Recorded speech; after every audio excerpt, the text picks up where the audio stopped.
Muy buenos amigos, hoy os vamos a hablar sobre un tema bastante delicado y complejo, pero vamos a intentar hacerlo lo más interesante y ameno posible. Eso es, los adjetivos de autoritario o autoritarista son muy utilizados por los medios occidentales a la hora de referirse a China, y normalmente lo hacen refiriéndose al sistema político o a sus líderes. Pero en este vídeo queremos ofreceros una visión más amplia y también un poco más profunda sobre las bases históricas, sociológicas y antropológicas de la forma de entender y relacionarse con las autoridades en este país. Y para ello vamos a fijarnos en lo que ocurre en ámbitos como el de la familia y la escuela. Estamos a contraluz, no sé si se ve muy bien, pero al fondo hay una carpa donde se está celebrando un espectáculo teatral en honor a un Buda femenino muy famoso de China.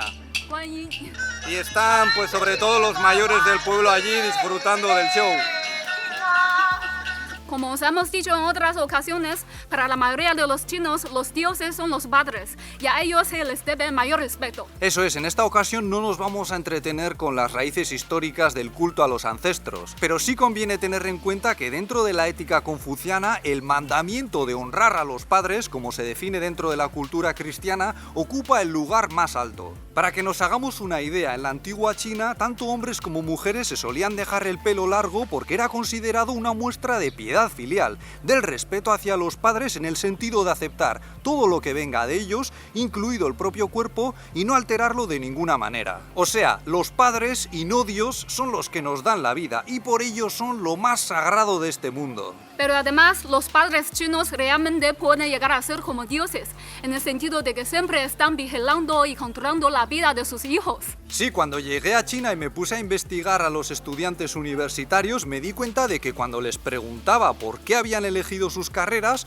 muchos me decían que no había sido su decisión, sino la de sus padres. De hecho, en aquellos años se empezaron a poner de moda las carreras de económicas y yo conocí unos cuantos casos de estudiantes cuyos padres habían dicho: ¡hala, venga, pues ahora dejas la ingeniería o la historia o lo que fuese que estuviesen estudiando y te pasas a empresariales o finanzas! Y aunque seguramente a muchos no les hizo gracia y más de uno habría rechistado, al final la mayoría aceptaban con tal de no tener un problema familiar. Sin embargo, esto también tiene mucho que ver con la forma en la que funciona la sociedad china, porque aquí las redes de contactos entre diferentes familias son muy importantes y de ellas dependen muchas oportunidades de trabajo. Claro, aquí es muy habitual que un grupo o una cadena de varias familias se intercambien favores. Y por ejemplo, no es nada raro que una familia le ofrezca a otra un puesto de trabajo para su hijo o hija de aquí a unos cuantos años, lo cual motiva que muchos padres elaboren planes a medio o largo plazo para sus hijos, en los que también se incluye la carrera formativa, por supuesto. En cualquier caso, haya o no haya un plan como el que hemos mencionado,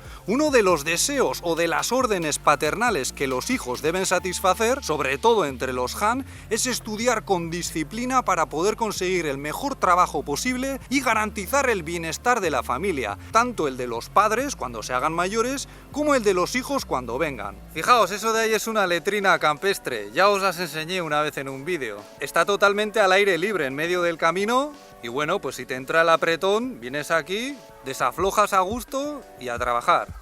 Hay una niña que nos está siguiendo mientras estamos grabando y además nos está grabando ella también a nosotros. Le vamos a preguntar a ver qué tal estudiantes. ¡No, cuidado! Se ha escapado, ahora justo se ha escapado. Ah, ya viene. Está aquí con la niñita de... 奶奶，我是他的奶奶。来。去学校学习多久？8个小时。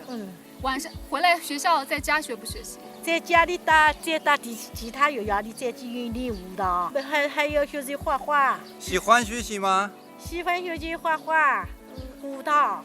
喜不喜欢去学校上学？Le gusta ir a la escuela。谢谢，你可以打招呼。Hola。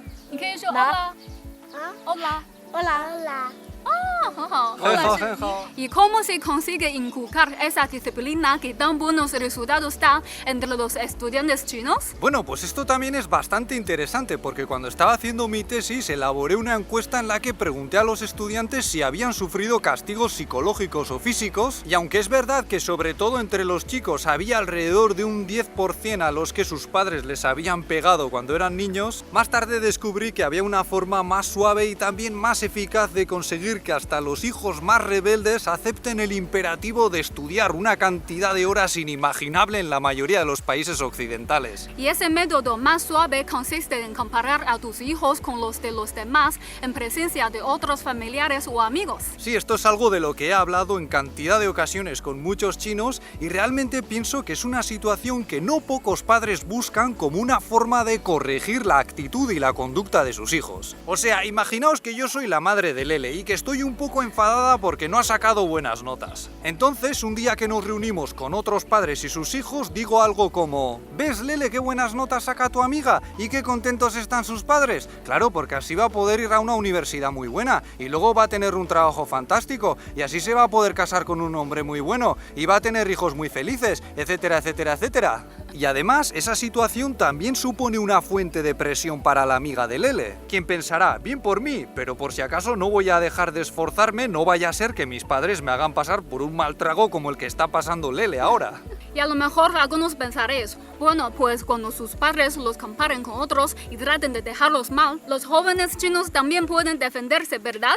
Claro que sí, pero como os hemos dicho antes, todavía hoy en día para la mayoría de los hijos los padres son lo más de lo más. Y al no honrarlos o al contrariarlos frente a los demás y hacerles perder cara, como se suele decir aquí, se comete un pecado que puede darnos mala fama y que puede tener un efecto muy negativo sobre nuestras oportunidades laborales si resulta que acabamos dependiendo de los contactos familiares para buscar un buen trabajo. Dicho de otro modo, el hecho de que nos mostremos respetuosos y obedientes hacia los padres puede tener toda una serie de recompensas que van más allá del ámbito familiar. Pero también hay otra figura sagrada a la que se debe obediencia y que funciona como un nexo entre la familia y la sociedad entendida como aquello que va más allá de ella. Y esa figura no es otra que la de los profesores. En China hay un dicho muy antiguo que reza: 一日为师，终身为父, que significa que quien haya sido tu maestro un día es como un padre para toda la vida. Y esta frase, que todo el mundo conoce en China, expresa muy bien el respeto que se le debe a las autoridades del mundo de la enseñanza. De hecho, en este país hay una norma no escrita que sigue todavía muy vigente y según la cual a los profesores nunca se les lleva la contraria en presencia de los demás. Y si el profesor ha cometido un error o alguien opina diferente y quiere hacérselo saber, lo propio es hacerlo de forma privada para así evitar que pierda cara. Y yo esto lo experimento cada vez que voy a dar clases a mis estudiantes, y eso que yo soy extranjero y a nosotros se nos asocia un carácter más abierto, con lo cual se suelen soltar un poco más. Y en todos los años que llevo tratando con ellos, nunca me he preocupado de que alguien vaya a buscarme las cosquillas o a darme problemas porque sí. Y por supuesto, esto puede hacerte sentir querido, respetado y poderoso como el padre de una familia numerosa. Pero no hay que olvidarse de que ese paternalismo retroalimentado en la familia y en la escuela funciona como un molde para las relaciones de poder que van más allá de esos ámbitos. Por eso no es de extrañar que hoy en día muchos chinos vean a los máximos líderes como un gran padre o un maestro que protege y guía a todo el país. Y a que también hay que respetar, por supuesto. Y aunque en China también se producen manifestaciones, el estilo tradicional de lidiar con el descontento hacia los líderes locales consiste en comunicarlo a través de vías más discretas y sin cuestionar directamente su autoridad a través de un despliegue de crítica o burla pública. Pues esto suele ser entendido como una afrenta muy grave al honor personal y suele traer consigo consecuencias tanto o más graves. Pero siguiendo con la analogía familiar, si resulta que estos líderes locales no son vistos como un padre, sino como un hermano mayor abusón, es posible que los hermanos pequeños, es decir, que los ciudadanos descontentos, monten una pataleta en los espacios públicos o en las redes sociales para que el padre, es decir, el gobierno central, reaccione y ponga orden. Lo cual también es un fenómeno muy habitual dentro de la política china. Pero volvamos al ámbito educativo, porque como ya os contamos en otro vídeo, aquí también nos encontramos con cantidad de presión para estudiar un montón de horas a la semana. ¿Y qué hacen los profesores para mantener a raya a los estudiantes? Pues antes, igual que ocurría en España, tampoco era raro que se soltase algún cachete a modo de correctivo. Pero igual que hemos visto en el ámbito familiar, lo que mejor funcionaba era la comparación entre los estudiantes, con métodos ya prohibidos como el de publicar listas de alumnos ordenados de primero a último según sus notas y a la vista de todo el mundo. Sin embargo, las nuevas generaciones muestran cada vez más descontento y resistencia hacia estos métodos, tanto en la familia como en las escuelas. Y esto tiene mucho que ver con la mejora de las condiciones económicas. Claro, porque China está cada vez más cerca de eliminar la pobreza y esto ha hecho que muchos padres de familia se tranquilicen y dejen de ejercer el grado de presión al que les sometieron sus padres con tal de mejorar las condiciones económicas de la familia o el linaje. Y al mismo tiempo ya no es tan vital que los padres cuenten con buenos contactos para evitar la amenaza de la miseria. Es decir, la mejora de las condiciones económicas, propiciada en gran medida por los planes a largo plazo de Papá Estado, está haciendo que la presión familiar se suavice y que poco a poco se vaya preparando el caldo de cultivo para unas relaciones más relajadas con los padres y también con los profesores, lo cual a su vez probablemente acarreará cambios en la forma de tratar con las autoridades políticas. Yo esto lo he visto muy claramente al trabajar en zonas con un grado muy diferente de desarrollo y al comprobar cómo en las provincias más ricas los estudiantes de los primeros cursos se parecen cada vez más a como éramos nosotros, incluyendo el modo de dirigirse a los profesores, por desgracia para mí. Entonces, ¿realmente somos tan diferentes?